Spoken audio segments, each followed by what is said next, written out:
माननीय बहन जी ने मुझे आशीर्वाद दिया है, मुझे बहुत सारा स्नेह दिया है, बहुत सारा सम्मान दिया है और माननीय बहन जी ने मुझे गोरखपुर मंडल का बहुजन समाज पार्टी का प्रभारी बनाया है। निश्चित तौर पे माननीय बहन जी ने इस चुनावी अभियान के दौरान चुनावी माहौल में ये जो मुझे जिम्मेदारी दिया है, मैंने पूरी निष्ठा और पूरी ताकत और पूरी ईमानदारी के साथ बहन जी के हाथों को मजबूत करने की मैं कोशिश करूंगा। अब मेरा यही दायित्व है। इस माहौल में जो कि राम मंदिर का माहौल है, इस माहौल में जो है कैसे मजबूत करेंगे बीजेपी? देखिए, बीजेपी जितना मंदिर के नाम पे, धर्म के नाम पे जो माहौल बनाने की कोशिश कर रही है, देश की जनता बीजेपी के इस बहकावे में नहीं आने वाली है, क्योंकि देश की जनता ये भी देख रही है कि यही बीजेपी है जो 15 लाख का झूठा आश्वासन दिया, जो रोजगार का झूठा आश्वासन दिया, जो महंगाई खत्म करने की बात करती थी। आज महंगाई से लोग त्रस्त हैं। आज लोग जो नौजवान है उसको रोजगार नहीं मिल रहा है, वो कितना हताश और निराश और आत्महत्या करने के लिए मजबूर है।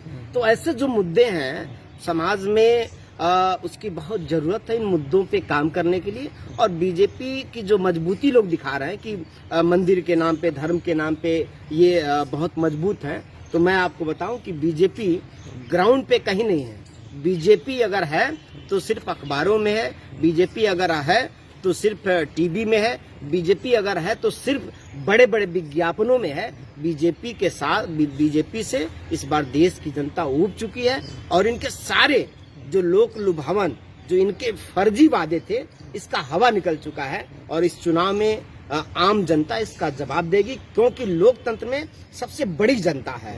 और जो ये बार बार कह रहे हैं 400 पार 400 पार, तो रिजल्ट तो अभी चुनाव के बाद आएगा और देश की जनता उसका जवाब देगी। 400 पार जाएंगे कि 4 के नीचे जाएंगे, ये रिजल्ट आएगा तो पता चल जाएगा। बीएसपी के कुछ मतदाता भटक चुके हैं, उनको जो है फिर वापस बीएसपी में लाने की क्या रणनीति? ये तो जो लोग कह रहे हैं, जो लोग ये रूमर फैला रहे हैं कि बीएसपी के मतदाता भटक चुके हैं, मैं बताऊं कि किसी का मतदाता भटक जाए, लेकिन बहुजन समाज पार्टी का जो मतदाता है वो कभी नहीं भटकता, क्योंकि बहुजन समाज पार्टी का जो मतदाता है वो विजनरी है, वो मिशनरी है। वो बाबा साहब डॉक्टर अम्बेडकर को देखता, मानवर काशीराम साहब के आंदोलन को देखता और बहन कुमारी मायावती जी के नेतृत्व को देखता है।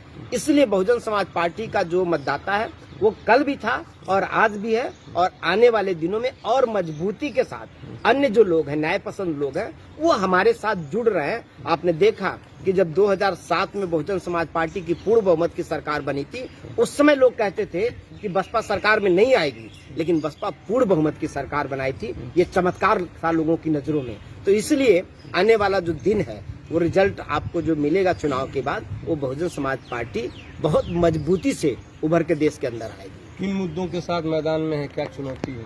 बहुजन समाज पार्टी के पास तो मुद्दे ही मुद्दे हैं और बहुजन समाज पार्टी तो हमेशा गरीबों की आवाज रही है। आज बेरोजगारी का सवाल आप देख सकते हैं कि इस देश के अंदर उत्तर प्रदेश में खास करके 6 लाख सरकारी नौकरियां खाली हैं और सरकार ने नौकरियां सरकारी देने के बजाय, सरकार नौकरी देना नहीं चाहती है, सरकार ने क्या किया, शोषण का एक और अलग से दुकान खोल दिया। आउटसोर्सिंग, मतलब जो लड़का बीटेक है उसको भी आउटसोर्सिंग में ले आकर के 5,000 6,000 पर ला करके ये सरकार उन नौजवानों का शोषण कर रही है।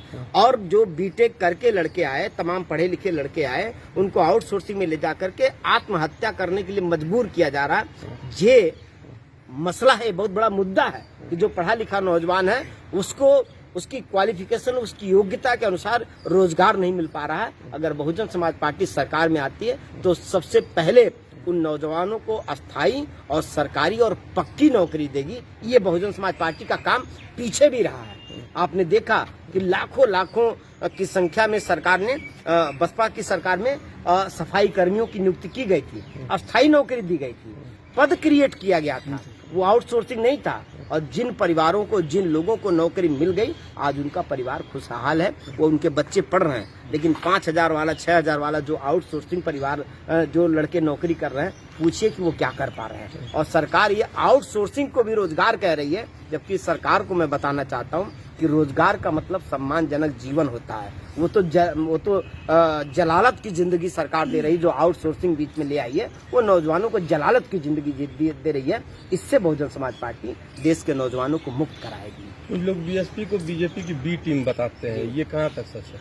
देखिए, बीजेपी का जो बी टीम बताते हैं, बीजेपी के लिए जो लोग रूमर खड़ा करते हैं, हमेशा से आप देखेंगे बीएसपी का इतिहास, अटल बिहारी वाजपेयी जी की सरकार गिरी थी एक वोट से, वो एक वोट से गिराने वाली भी बहुजन समाज पार्टी है सरकार। और बहुजन समाज पार्टी अब हल्ला कम करती है, लेकिन अपने विजन पे काम ज्यादा करती है। हम बहुजन समाज पार्टी वो पार्टी नहीं है कि उनके नेता कहीं भी जाके खड़ा होकर कुछ उजूल फुजूल बोल दे। उजूल फुजूल बोलने वाली बहुजन समाज पार्टी नहीं है। बहुजन समाज पार्टी एक अनुशासित पार्टी है। बहुजन समाज पार्टी एक मिशनरी पार्टी है। बहुजन समाज पार्टी बाबा साहब डॉक्टर अम्बेडकर, मान्यवर कांशीराम साहब की विचारधारा की पार्टी है, और इसलिए बहुजन समाज पार्टी करने में विश्वास रखती है। और जब सत्ता में बहुजन समाज पार्टी आती है तो निश्चित तौर पे जनहित के बेहतर काम करती है। सपा का एक नारा है पीडीए, जी, पिछड़ा, अल्पसंख्यक और दलित, जी। इसमें आपका क्या कहना? सपा का पीडीए का जो नारा है उसका तो हवा निकल गया। अभी आपने जो उन्होंने राज्यसभा के प्रत्याशी घोषित किए थे, आपने देखा कि उधर जया बच्चन, उधर कौन कौन, रंजन बच्चन, तमाम इस तरह के लोग आए। तो सपा का तो ये जो पीडीए का नारा है वो बहुत साफ साफ हवा निकल चुका है।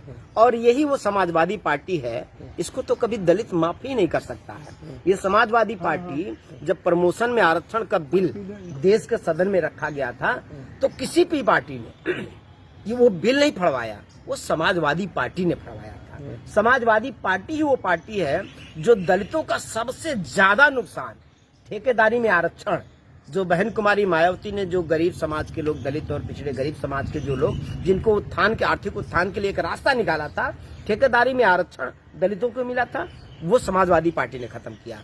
प्रमोशन में आरक्षण का बिल समाजवादी पार्टी ने खत्म किया। जो दलितों की जमीनों पे लोग कब्जा नहीं कर पा रहे थे, जमीन खरीद नहीं सकते थे दलितों का, वो जमीन बेचने के लिए समाजवादी पार्टी ने मजबूर किया दलितों को।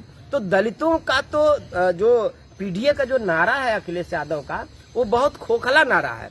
और अखिलेश यादव के पास तो कोई विजन ही नहीं है। अखिलेश यादव आज क्या कर रहे हैं और कल क्या करेंगे, अखिलेश यादव को खुद भी नहीं मालूम है। क्योंकि अखिलेश यादव एक विरासत से निकले हुए एक ऐसी कल्चर वाला आदमी, जो कभी, जिसका आंदोलन से नहीं मतलब है, जिसका मुद्दों से नहीं कोई मतलब है, जिसका जनहित से कोई मतलब नहीं है, वो सिर्फ और सिर्फ हवाबाजी करते हैं और एक नई नई बात बोल करके लोगों को बेवकूफ बना के, मूर्ख बनाने की कोशिश कर रहे हैं। लेकिन समाज उनको बहुत अच्छे से समझ रहा है और पीछे के उनके जो कुकृत्य हैं वो देखा है समाज ने, इसलिए उनको तो दलित और पिछड़ा गरीब समाज कभी उनको माफ नहीं कर सकता है। चलिए, धन्यवाद।